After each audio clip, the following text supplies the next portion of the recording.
Welcome to my channel Secret of America. They called me defective during my early years, and by the age of 19, after 3 doctors had examined my frail body and delivered their verdict, I began to believe them. My name is Thomas Beaumont Callahan. I am 19 years old, and my body has always felt like a betrayal, a collection of failures written into bone and muscle that never properly formed. I was born prematurely in January 1840, arriving 2 months early during one of the coldest winters Mississippi had seen in decades.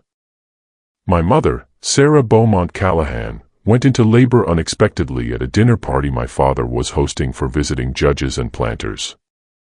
The midwife who attended her, an enslaved woman named Mama Ruth, who had delivered half the white babies in the county, took one look at me and shook her head. "Judge Callahan," she told my father, "this baby won't make it through the night. He's too small, and his breathing is too shallow.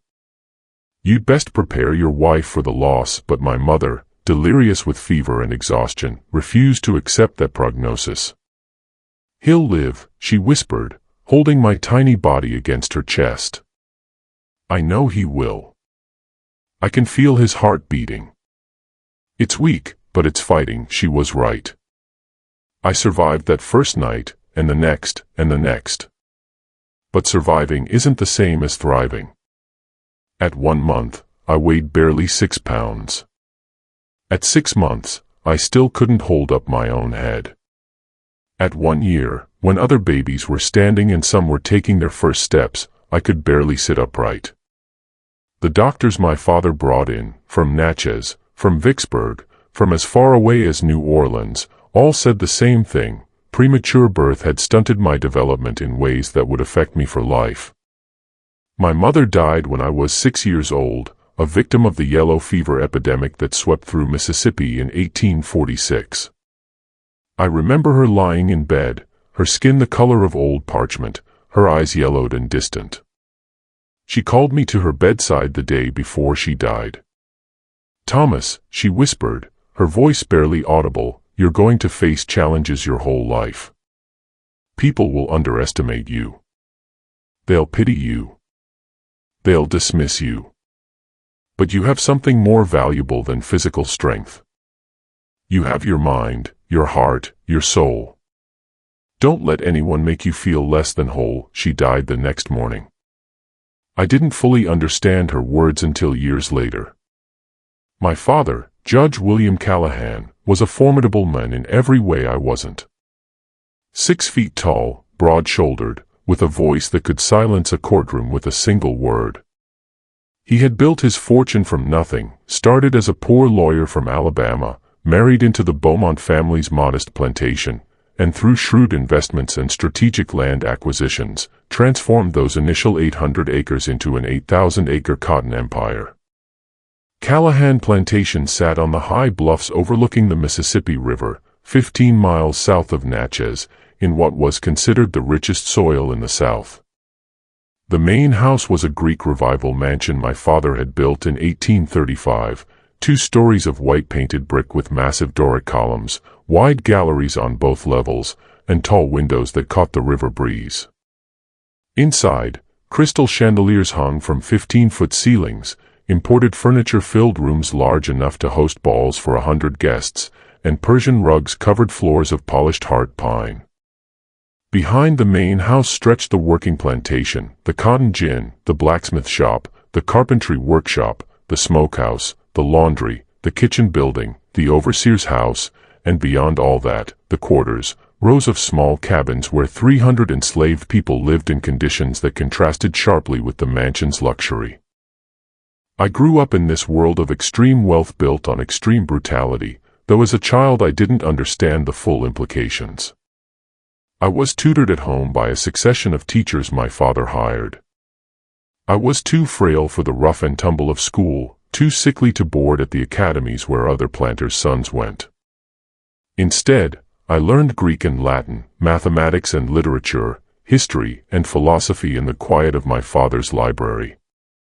By age 19, I stood 5 feet 2 inches tall, the height of a boy entering puberty rather than a young man. My frame was slight, weighing perhaps 110 pounds, with bones so delicate that Dr. Harrison once commented I had the skeleton of a bird. My chest caved inward slightly, a condition the doctors called pectus excavatum, the result of ribs that had never properly formed. My hands trembled constantly, a fine tremor that made simple tasks like writing or holding a teacup an exercise in concentration.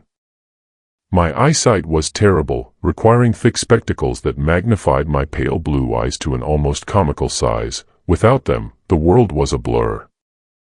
My voice had never fully deepened, remaining in that awkward range between boy and man.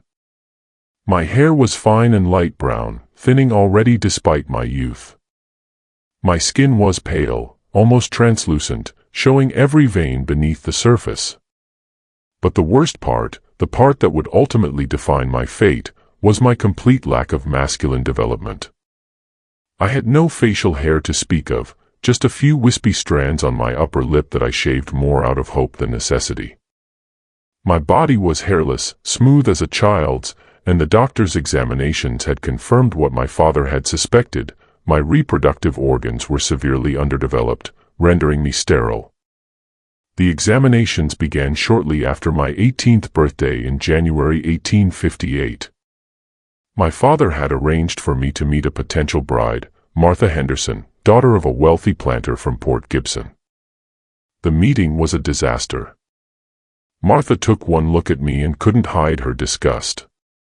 She made polite conversation for exactly 15 minutes before claiming a headache and leaving.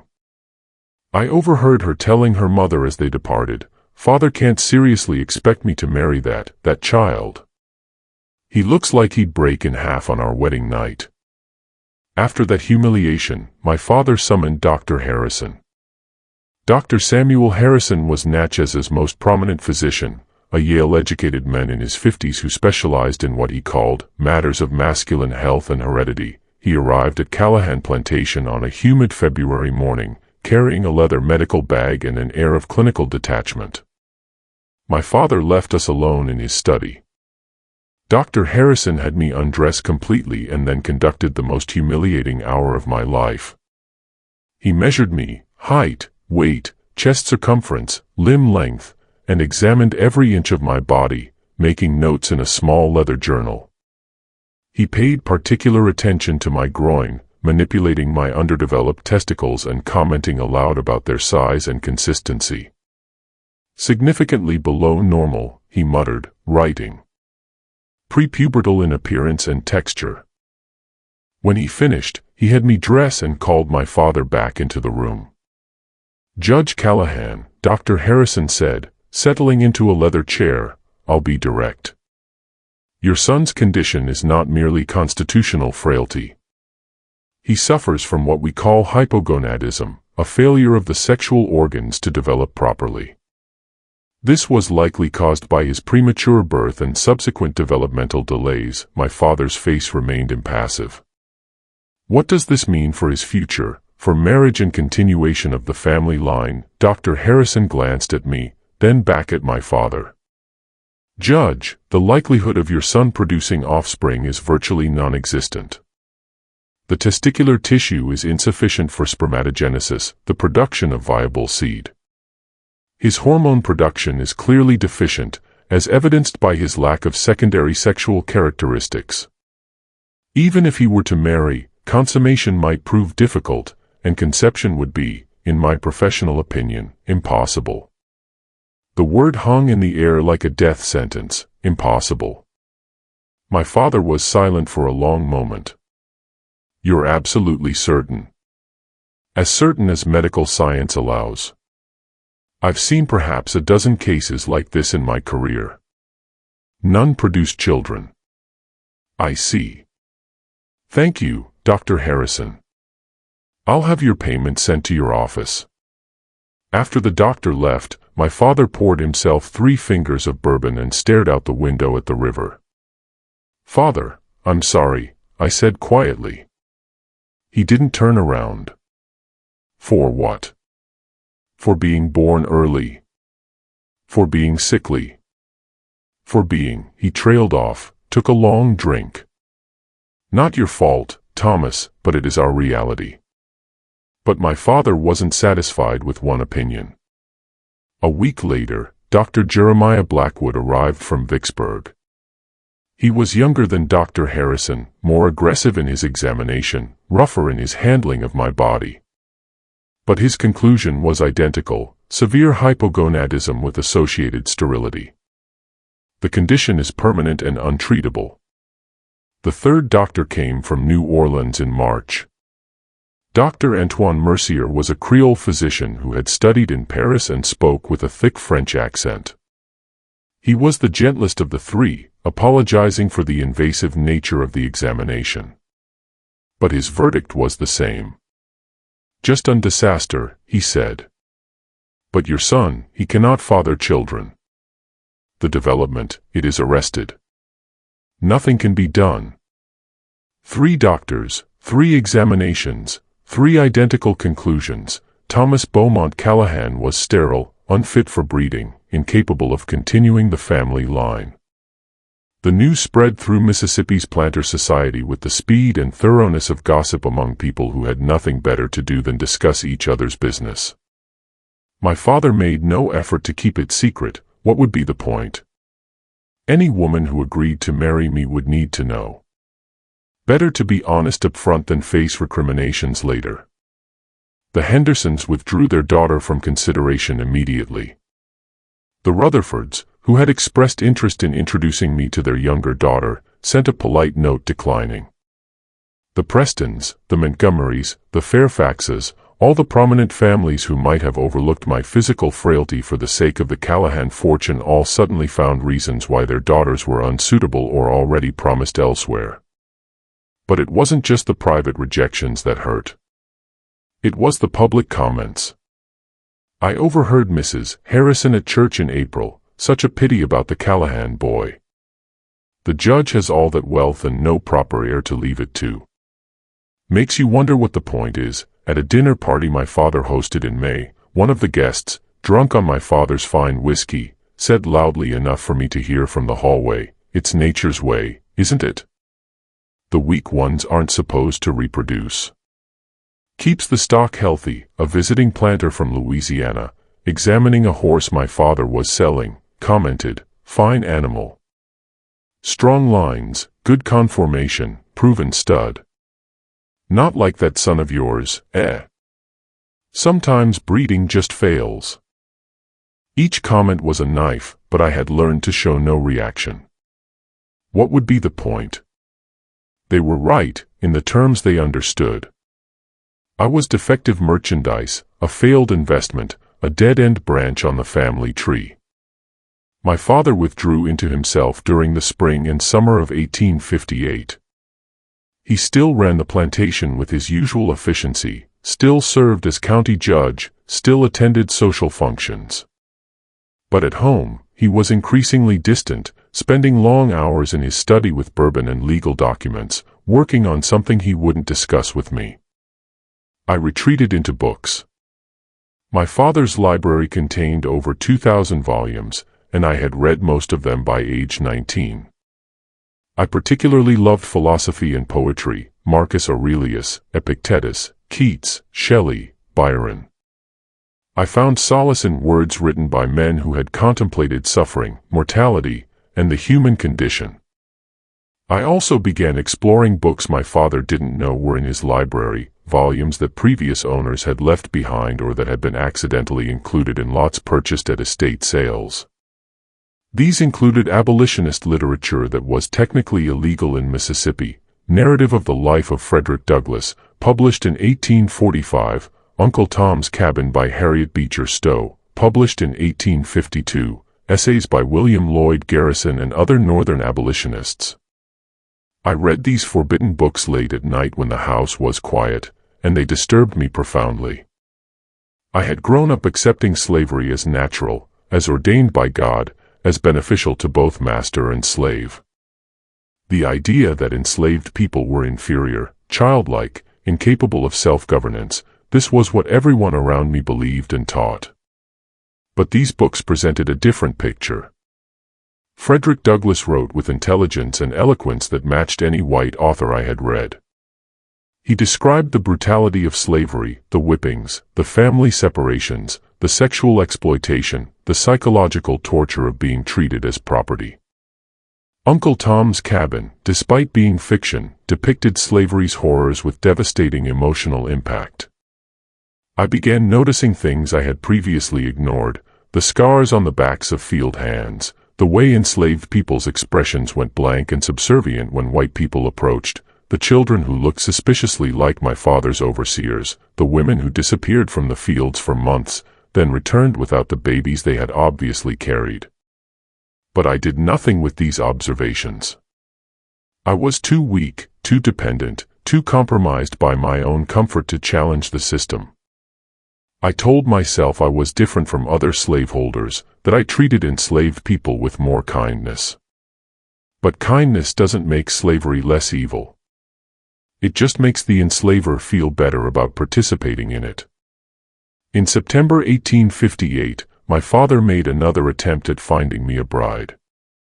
He contacted families outside Mississippi, Alabama, Louisiana, Georgia. He lowered his standards, approaching families of lesser wealth and social standing. He offered increasingly generous dowries, guaranteeing that any woman who married me would live in luxury and want for nothing. The responses were variations on a theme: "Thank you for your generous offer, but Caroline is already promised to another. We appreciate your interest, but we don't feel it would be a suitable match. While your son seems a fine young man, we're looking for a situation with different prospects." That last one was particularly cruel. Different prospects was a polite way of saying a husband who can give us grandchildren. By December 1858, my father had stopped trying. We ate dinner together in silence most nights, the clink of silver on china the only sound in the massive dining room. Sometimes he would look at me with an expression I couldn't quite read: disappointment, certainly, but also something like desperation. The explosion came in March 1859. It was late evening, and my father had been drinking more than usual. I was in the library reading Meditations by Marcus Aurelius when he burst in. "Thomas, we need to talk." I set down the book. "Yes, Father." He sat down heavily, bourbon sloshing in his glass. "I'm 58 years old. I could die tomorrow or live another 20 years, but either way, I'll die eventually. And when I do, what happens to all this?" He gestured vaguely at the room, the house, the plantation beyond. "The estate will go to our nearest male relative, I suppose. Cousin Robert in Alabama." Cousin Robert, my father spat, is an incompetent drunk who has lost 2 small plantations to bad debt. He'd sell this place within a year and drink away the profits. Everything I've built, everything my father built before me, would be gone. "I'm sorry, Father. I know this isn't the situation you wanted." "Sorry doesn't solve the problem." He stood up, began pacing. "For 18 months, I've tried everything. 18 months of searching for a wife who'd accept you despite your condition. No one will. No one wants a husband who can't produce heirs. That's the reality. I know.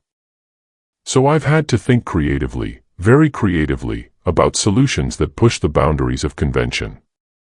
Something in his tone made me uneasy. "What do you mean?" He stopped pacing, looked directly at me. "I'm giving you Delilah." I stared at him, certain I had misheard. "I'm sorry, what?" "Delilah. The field hand. I'm giving her to you as your companion. Your wife." In practical terms, the words made no sense. "Father, you cannot possibly be suggesting." "I'm not suggesting. I'm telling you what's going to happen." His voice was hard now, the voice he used in court when pronouncing sentence. "No white woman will marry you. That's established fact.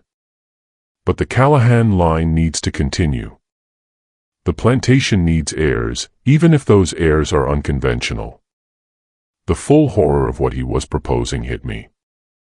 "You want me to, with a slave woman?" "Father, that's, even if I could, which the doctors say I can't, That's not how inheritance works. A child from a slave woman wouldn't be your heir. They'd be property.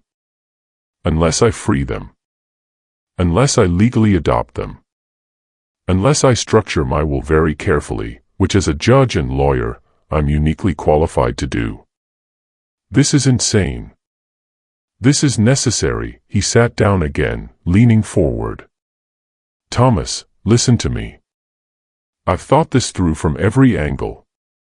You can't produce children, the doctors were unanimous about that. But children can be produced on your behalf. Delilah is strong, healthy, intelligent. I'll arrange for her to be bred with a suitable male from another plantation, strong stock, proven fertility, good physical specimens. The children she bears will legally be mine through documentation I'll create. When I die, I'll will them to you, along with papers freeing them and establishing them as your adopted heirs. They'll inherit everything. You're talking about breeding human beings like livestock. I'm talking about ensuring the continuation of this family and this plantation. Is it unconventional? Yes. Is it legally complex? Absolutely. But it's possible, and it solves our problem. It's not my problem. I stood up, my hands trembling more than usual. Father, what you're describing is evil. You want to use a woman's body without her consent to produce children who will be manipulated through legal fictions into becoming heirs.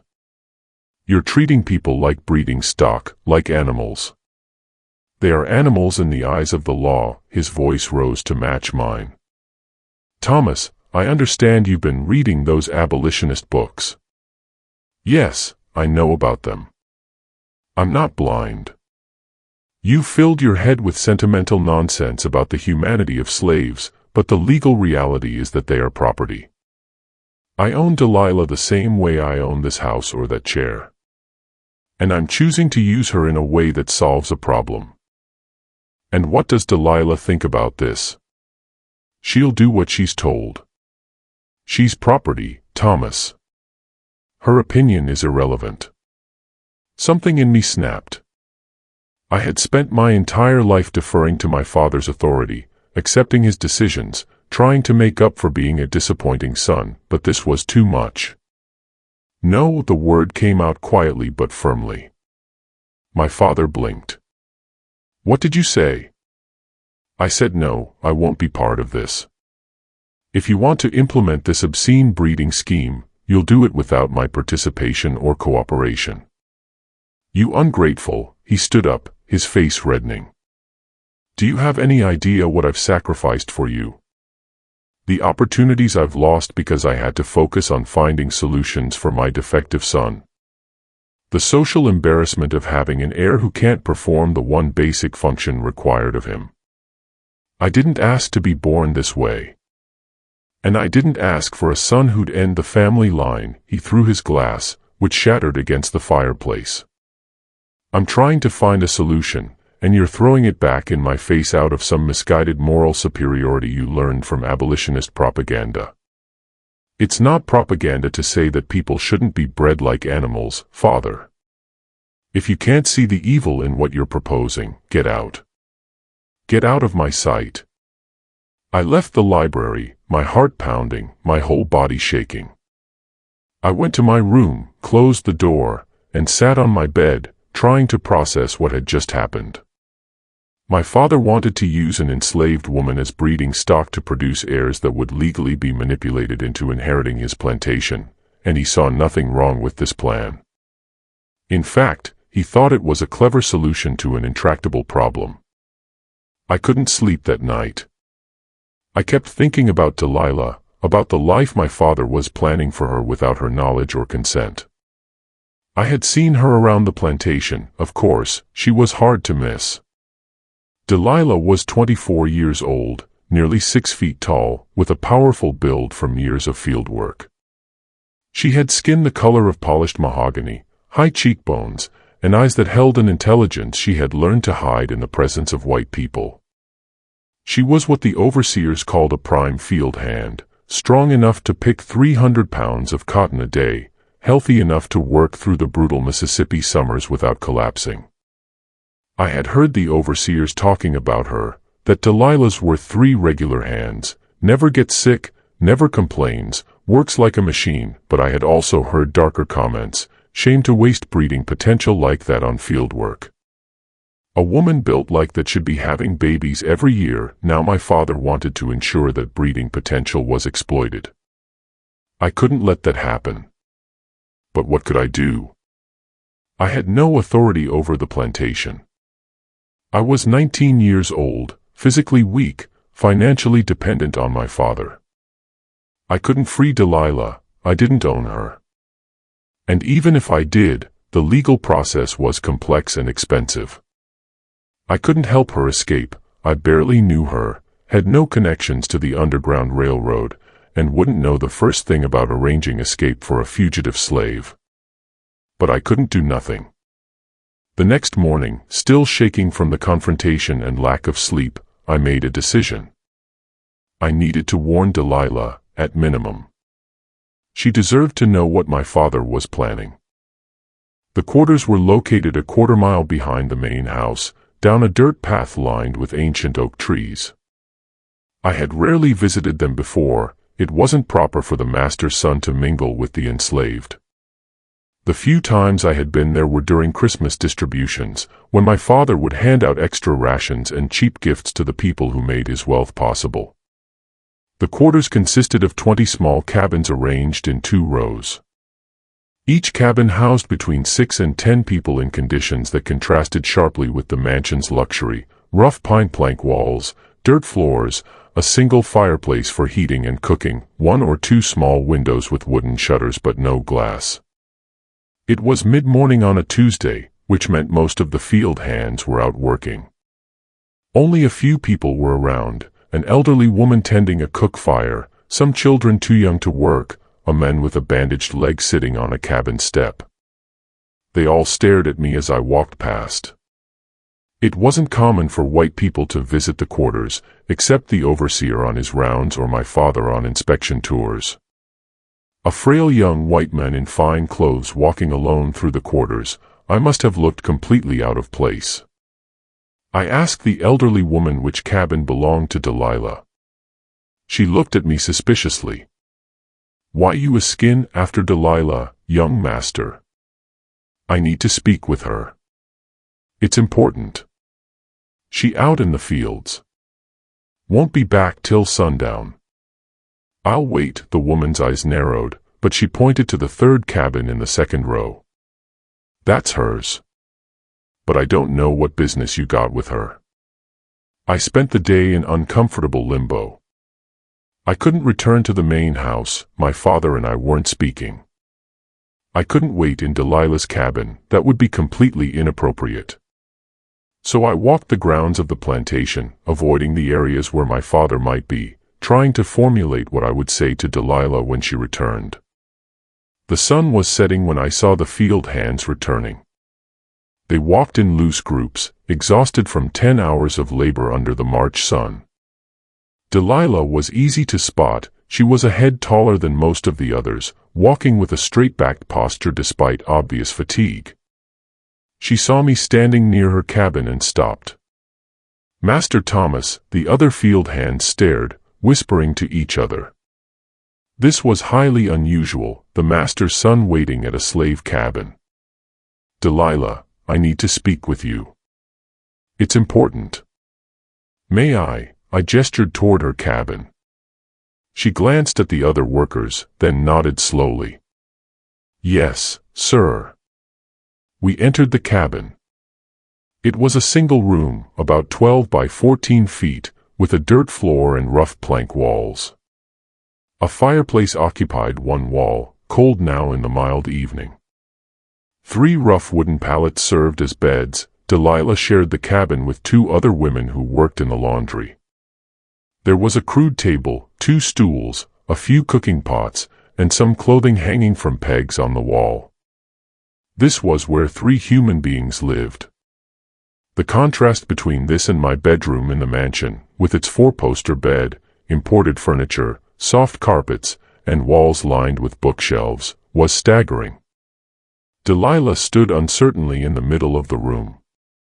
"Is something wrong, Master Thomas?" "Where to begin? How do you tell someone that your father is planning to use her as breeding stock?" "Delilah, I need to tell you something my father is planning. Something that involves you." Her expression became carefully neutral, the look enslaved people adopted when dealing with white people who might mean danger. "Yes, sir." I told her everything, about my sterility, about my father's desperation for heirs, about his plan to breed her with a male slave from another plantation, about the legal machinations that would turn her children into my adopted heirs. As I spoke, I watched her face cycle through shock, horror, and then a kind of weary resignation. When I finished, she was quiet for a long moment. Finally, she said, "So the judge plans to use me like a broodmare?" "Yes. And I wanted you to know. I wanted to warn you so you could, I don't know, prepare yourself. Resist, if possible. Though I know that's almost impossible given your situation." "Why?" She looked at me directly now, fear temporarily overcome by curiosity. "Why you tellin' me this, Master Thomas? Why you care what happens to me?" It was a fair question. Why did I care? I had lived my entire life benefiting from slavery without questioning it. I had worn clothes made by enslaved people, eaten food prepared by enslaved people, lived in luxury built on enslaved labor. What made this different? Because what my father is planning is wrong. Not just morally wrong in some abstract sense, but practically, specifically wrong in a way I can't ignore anymore. "You think slavery wrong?" There was skepticism in her voice. I struggled for words. "I think I've been reading too much lately. Books that make me question things I've always accepted. And when my father laid out his plan, when he talked about you like you were livestock to be bred for his purposes, something in me couldn't accept it." "But you still own slaves. Your father still owns me." "Yes. And I don't have an answer for that contradiction. I'm complicit in a system I'm starting to understand is evil. But I couldn't let my father's plan happen without at least warning you." Delilah sat down on one of the stools, suddenly looking exhausted. "Master Thomas, I appreciate the warning. Truly. But what am I supposed to do with this information? I can't refuse. If the judge orders me bread, I'll be bred. If I resist, I'll be whipped until I comply, or sold to someone worse, or killed. There is no escape from this." There might be. The words were out before I had fully thought them through. She looked up. "What?" "There might be a way out. I've been thinking about it all day. If you were to escape." "Escape to where?" "We in Mississippi. There's slave patrols everywhere. I got no papers, no money, no knowledge of the roads north. And I'm a 6-foot-tall black woman. I ain't exactly inconspicuous. I'd be caught within a day and sold south, probably to a Louisiana sugar plantation where I'd be worked to death within a few years. What if you had papers? What if you had money?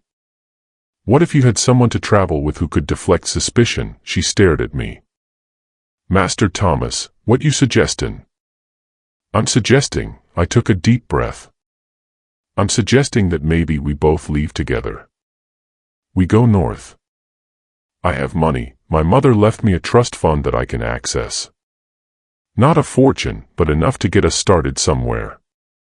I can forge travel passes in my father's handwriting. We take a wagon and supplies, and we just go." "You can't be serious." "I'm completely serious. Master Thomas, if we caught, do you know what would happen? You'd be imprisoned for slave theft. I'd be killed.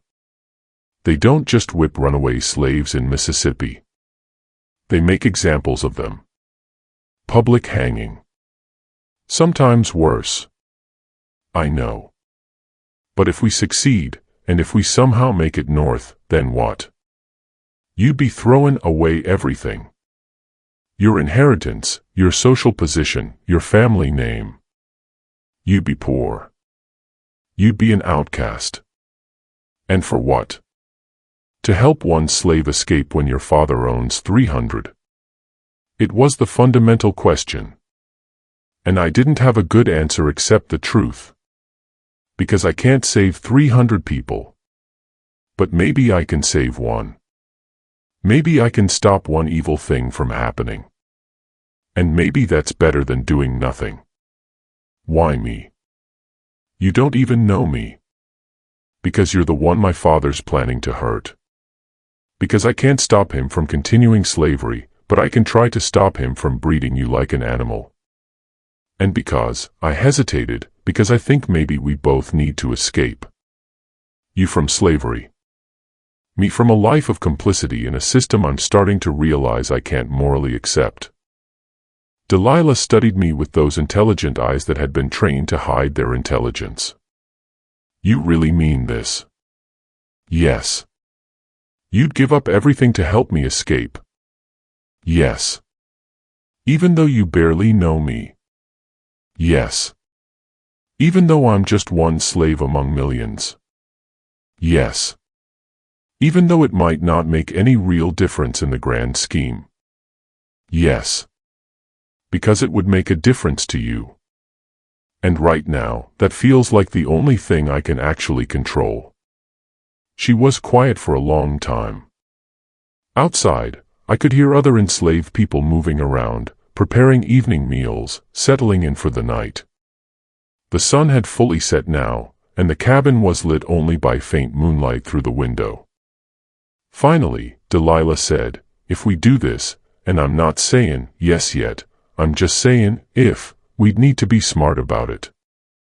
We'd need to plan carefully. The judge has connections everywhere in Mississippi. He'd send people after us. I know. And we'd need to move fast. If he's planning to bring in a male slave to breed me with, that could happen any day. When would you want to leave? Give me 2 days to think about it. To prepare what little I have. To say goodbye to people in a way that don't alert suspicions. She stood up. Master Thomas, I don't fully understand why you doing this. Part of me thinks this is some kind of trap or cruel joke. But if you sincere, if you really mean to help me escape, then I'll take that chance. Because you right. What your father planning is worse than the risk of running. I'm sincere. I swear it. Then we leave in 2 days. Thursday night, after everyone's asleep. Meet me at the stable at midnight. Bring money, supplies, and them forged travel passes. I'll bring what little I have. I nodded. Thursday night. Midnight, she walked to the cabin door, opened it, then turned back. Master Thomas. Thomas. If we do this, if we make it north, then what? What do you expect from me? Nothing. I expect nothing except that you'd be free. What you do with that freedom is entirely your choice. You not doing this expecting me to be grateful in certain ways. Expecting me to be your mistress or companion or, no, absolutely not. I'm doing this because it's right. Or at least less wrong than doing nothing. That's all. She studied me for another moment, then nodded. Thursday night. Don't be late. And don't change your mind. I left the quarters and walked back to the mansion in the dark, my heart pounding. What had I just agreed to? I was planning to steal my father's property, because that's what Delilah was in the eyes of the law, property, and flee north with her. If we were caught, I'd be imprisoned, Delilah would likely be killed. But if we succeeded, one person would be free. One woman wouldn't be forced into the breeding scheme my father had planned. It wasn't saving the world. It wasn't ending slavery, but it was something. The next 2 days were agony. I avoided my father as much as possible, taking meals in my room, claiming illness. He didn't push the issue. We were still angry with each other, and he likely assumed I needed time to come around to his plan. I used those 2 days to prepare. I went to the bank in Natchez and withdrew nearly all of my trust fund, $800, a substantial sum. I packed a bag with clothes, books, and necessities. I studied maps of Mississippi and the roads north. I practiced my father's signature on travel passes, getting the loops and flourishes exactly right. I also wrote letters, one to my father explaining why I was leaving, one to Dr. Harrison thanking him for his professional care, one to the few friends I had over the years, saying goodbye. The letter to my father was the hardest. Father, by the time you read this, I'll be gone. I'm leaving Mississippi, and I won't be returning. I know this will anger you, disappoint you, and perhaps hurt you. For that, I'm sorry. But I cannot be part of your plan for Delilah. I cannot participate in a scheme that treats human beings as breeding stock. You raised me to value education, reason, and moral principle. The education you provided has led me to conclusions you won't like. Slavery is evil, and our participation in it is wrong. I'm not asking you to understand or approve. I'm simply telling you that I've made my choice. The Callahan line may end with me, but it will end with whatever dignity I can salvage, rather than continue through the moral bankruptcy of your breeding scheme. I hope someday you'll understand. Your son, Thomas. I sealed the letter and left it on my desk. Thursday night arrived. I couldn't eat dinner. I lay in bed, fully clothed, listening to the house settle into sleep. My father retired to his room around 10. The servants finished their evening duties by 11. By 11:30, the mansion was silent. At 11:45, I grabbed my bag, crept downstairs, and slipped out through the kitchen door. The stable was dark, lit only by moonlight filtering through gaps in the walls.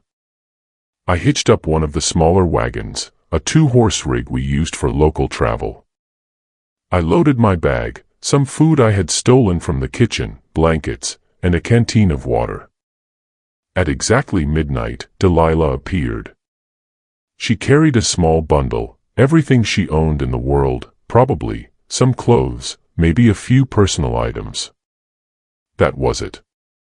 24 years of life reduced to one small bundle. You came, she said quietly.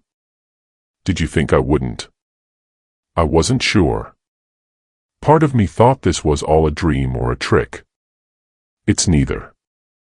Are you ready? She looked back at the quarters, visible in the distance. As ready as I'll ever be. We climbed into the wagon.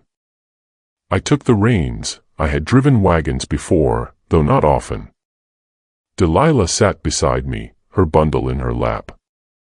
Where we goin'? She asked as we started moving. Northeast to start. We'll avoid Natchez, too many people who know me. We'll head toward Vicksburg, then into Tennessee. From there, we'll work our way to Ohio. Cincinnati has a large free black community. We can disappear there. That's at least 400 miles. Closer to 500. It'll take us 2 weeks, maybe more. We'll travel mostly at night, rest during the day in wooded areas off the main roads. You thought this through. I had 2 days. I did my best. We rode in silence for a while. The plantation fell away behind us, and soon we were on the main road heading northeast. The night was clear, the moon bright enough to see by. Every sound made my heart race. Was that a patrol? Was that someone following us? But it was just wind, animals, the normal sounds of a Mississippi night. After an hour, Delilah spoke again. Thomas. Can I call you Thomas? Of course. We're not master and slave anymore. We're just two people trying to get north. Thomas, I need to ask you something honest. Why you really doing this? And I don't want the noble answer about stopping one evil. I want the real reason. I thought about that as the horses plodded on. The real reason. I think I've spent my entire life being told I'm defective. That I'm less than a real man because my body doesn't work right. That I'm worthless because I can't produce heirs. And I've internalized that. I've believed it. I don't see what that has to do with helping me. My father's plan would have used you the same way society has used me, reduced you to your reproductive function, treated you as valuable only for what you could produce. And I realized I couldn't participate in doing to someone else what's been done to me. I paused. Does that make sense? Yes, she said quietly. It makes perfect sense. We traveled through the night and into the dawn. As the sun rose, we pulled off the road into a grove of trees. I unhitched the horses and let them graze. Delilah and I ate some of the food I had brought, bread, cheese, dried meat. We should sleep in shifts, Delilah said. Take turns keeping watch in case anyone comes. You should sleep first. You worked all day yesterday. I just walked. All right. Wake me in a few hours. She lay down on a blanket and was asleep almost instantly. I watched her for a moment, this woman I barely knew, who I was risking everything to help escape. She looked younger in sleep, less guarded. The intelligence she normally hid was visible in the peaceful lines of her face. What had I done? I had thrown away my entire life on an impulse to save one person from one specific evil. It was irrational, possibly foolish, definitely dangerous. But it was also the first time in my life I had felt like I was actually doing something that mattered. Over the next 13 days, we made our way slowly north. We traveled at night, slept during the day, avoided towns where possible. I used the forged travel passes 3 times when we were stopped by patrols or passed through checkpoints. Each time, my heart raced as the patrol officer examined the documents. Says here you're traveling on Judge Callahan's business. Escorting his property to Vicksburg for sale. That's correct, officer. The judge needs to liquidate some assets. And Delilah here is prime stock. Should fetch a good price. HM. And why is the judge's son doing this instead of an overseer? Father wanted me to learn the business. Can't run a plantation if you don't understand all aspects of it. The officer would hand back the papers, wave us through. Each time, I would keep my face calm until we were out of sight, then nearly collapse with relief. Delilah was remarkable during the journey. She was stronger than me, more capable, more resourceful. When a wheel came loose, she fixed it. When we needed to ford a stream, she waded in first to check the depth. When we ran low on food, she knew which plants were edible and how to set snares for rabbits. Where did you learn all this? I asked one night as we ate rabbit she had caught and cooked. You learn things when you're enslaved. You pay attention to everything because knowledge might be the difference between surviving and dying. I watched the men fix wagons. I learned plants from women who gathered herbs. I learned to hunt for my father before he was sold away when I was 10. I'm sorry about your father. Don't be sorry. Just keep moving north. We talked during those long nights of travel, really talked, in ways I had never talked to anyone. Delilah told me about her life, born on a plantation in Alabama, sold to my father when she was 15, 9 years of fieldwork that should have broken her but didn't. She told me about dreams of freedom she had barely allowed herself to have, about the constant vigilance required to survive slavery, about watching friends sold away, sisters raped by overseers, mothers separated from children. I told her about my life, the isolation of being sickly and strange, the education that set me apart, the loneliness of having wealth but no real friends, the shame of being called defective, the growing realization that my comfortable life was built on others' suffering. "You're not defective," she said one night. "You're different. There's a distinction. Society doesn't see it that way. Society's wrong about a lot of things. Wrong about slavery, wrong about women, wrong about you." By the time we crossed into Tennessee, something had shifted between us. We weren't master and former slave anymore. We weren't even just traveling companions. We were two people who had begun to genuinely care about each other. It was Delilah who first voiced it. We had stopped to rest in a barn we had found abandoned. It was raining hard outside, and we decided to wait out the storm. "Thomas, can I ask you something personal?" "Of course." "When we get north, when I'm free, what happens then?" "Between us, I mean." "I've been thinking about the same question." "I don't know. I suppose we'll find you a place to live, help you get settled, find you work. Maybe I'll stay nearby in case you need help. But you'll be free to make your own choices." "What if," she hesitated. "What if my choice is to stay with you?" My heart skipped. "Delilah, you don't owe me anything.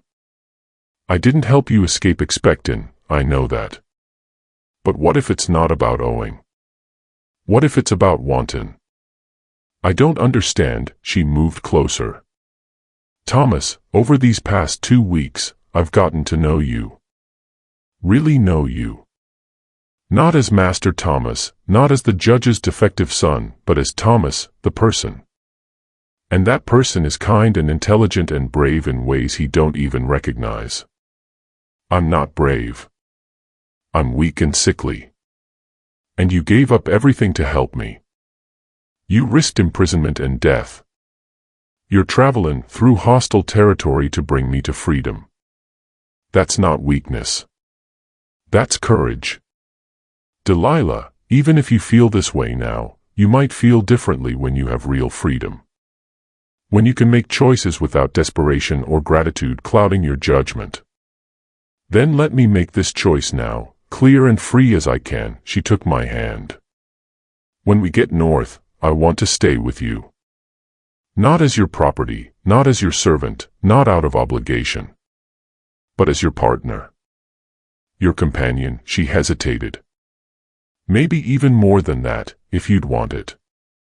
"You can't want that. I'm sterile. I can't give you children. I can barely give you physical affection. My body is so weak and underdeveloped that I don't even know if I could." "Thomas, stop." She moved closer still. "I don't care about children. I don't care about your body. I care about you. The person who reads philosophy and treats me like an equal. Who listens when I talk. Who sees me as human. That's what I want. People will judge us. A white man and a black woman together, it's illegal in most places. Even in the North, we'll face prejudice. I've faced prejudice my whole life. At least this way, I'd face it with someone I choose to be with, rather than someone who owns me." I looked at her, this strong, intelligent, beautiful woman who somehow, impossibly, seemed to want to be with me. "Are you sure?" "I'm sure." We kissed there in that abandoned barn, rain drumming on the roof. Two people from completely different worlds, finding something neither had expected to find.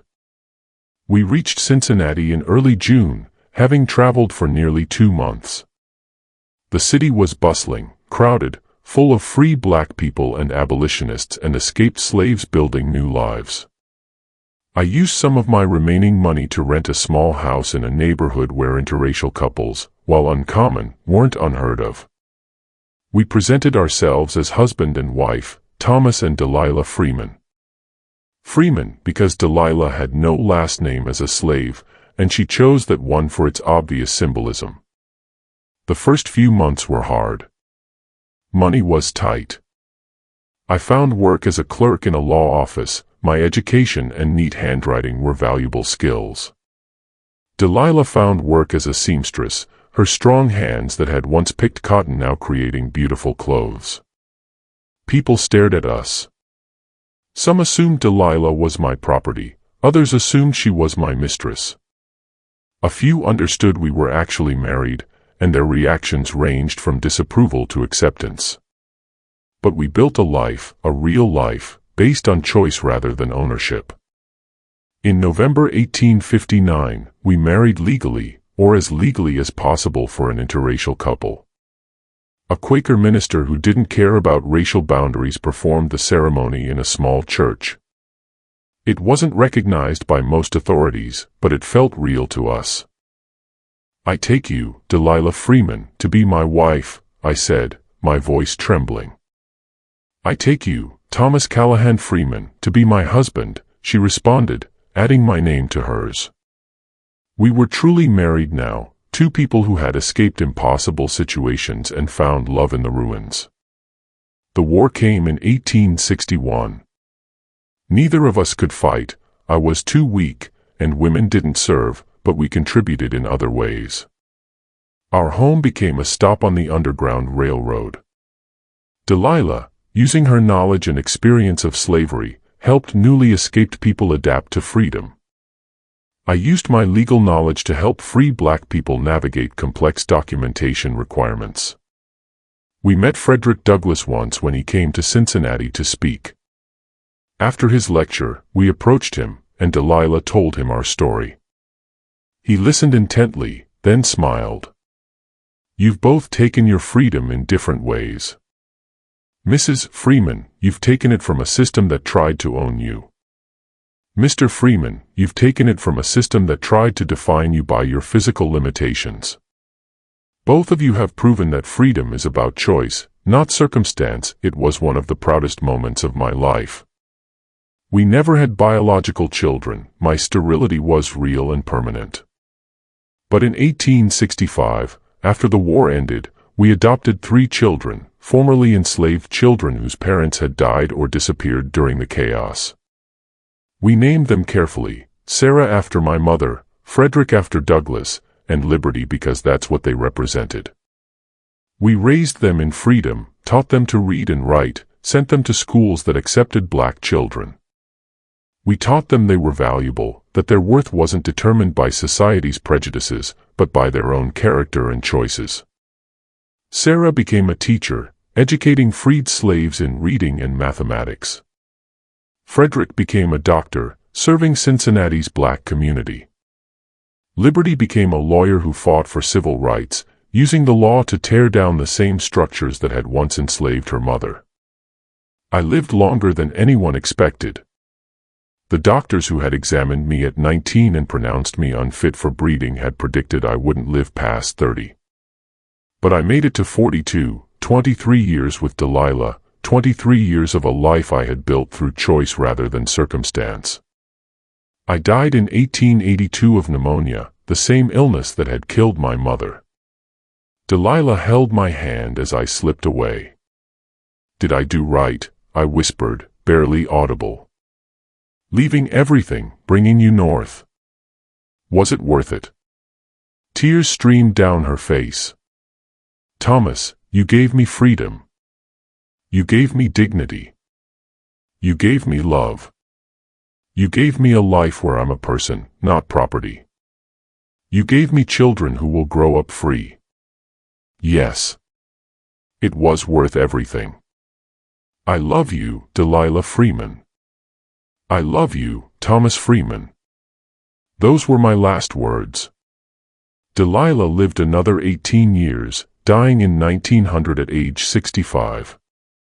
She spent those years working for civil rights, using her voice to tell the story of slavery and freedom, teaching young people about the importance of choosing justice over comfort. We're buried together in Spring Grove Cemetery in Cincinnati, under a shared headstone that reads, Thomas Beaumont Callahan Freeman 1840-1882 and Delilah Freeman 1835-1900. Asterisk married 1859. They chose freedom over comfort, love over convention, and proved that human worth cannot be determined by physical ability or social status. Asterisk. Our 3 children all lived successful lives of service. Sarah's school educated over 1,000 freed slaves. Frederick's medical practice served Cincinnati's black community for 40 years. Liberty's legal work helped dismantle segregation laws and protect civil rights. In 1920, Liberty published a book titled From Property to Partnership, the story of Thomas and Delilah Freeman. It told our story, the white man's society called unfit for breeding, and the enslaved woman's society called property, and how we both found freedom and love by rejecting the labels others put on us.